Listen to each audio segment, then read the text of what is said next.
بسم الله، والصلاة والسلام على أشرف خلق الله. السلام عليكم ورحمة الله تعالى وبركاته.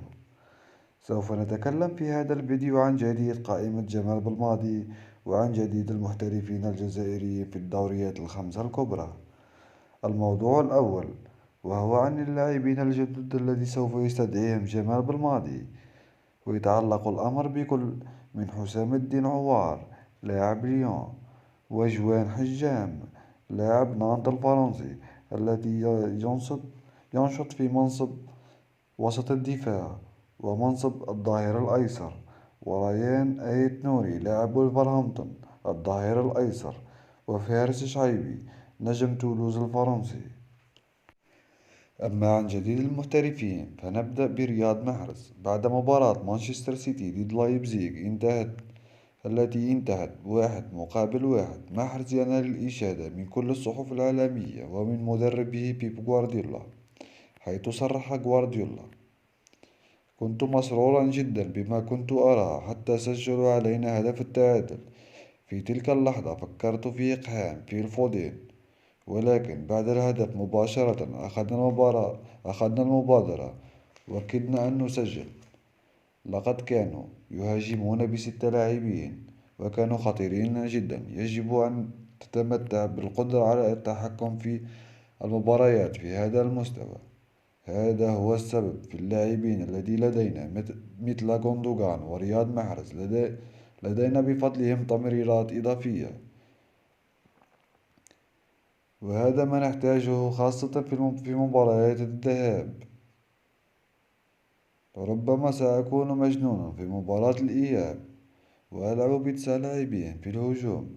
لقد عملت في ألمانيا وحللت الكثير من المباريات، ونحتاج هذا النوع من التحكم لأنه يخالف بكون يكون الصعود والهبوط إلى المرمى عندما يكون مفتوحا. هذا النوع من المواقف يكونون أحسن منا، والفرق الألمانية أفضل بكثير منا. أعزائي الكرام، غوارديولا يعترف ويقول: أنا مجنون. لهذا السبب قد نرى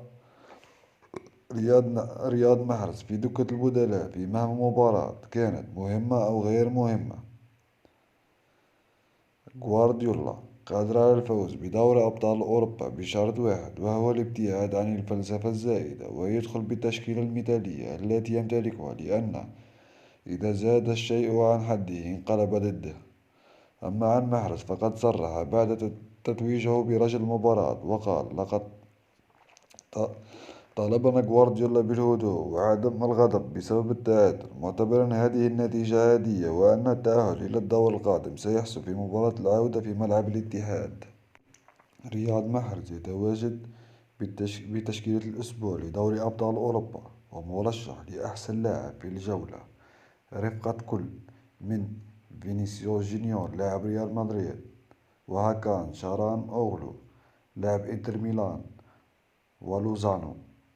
أما عن رامي بن سبيني فقد اتفق مع دورتموند على كل شيء رغم العروض الكثيرة التي أتته من عدة أندية أبرزها إنتر ميلان وجوفنتوس وأتلتيكو مدريد وإشبيليا.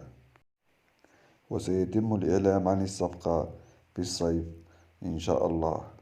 إسلام سليماني لا يكل ولا يمل عن تسجيل الأهداف في كل البطولات التي لعب فيها، حيث سجل اليوم الهدف الأول وقدم تمريرة الهدف الثاني في كأس المؤتمرات مع ناديه أندرلخت التي فاز بالمباراة 2-1.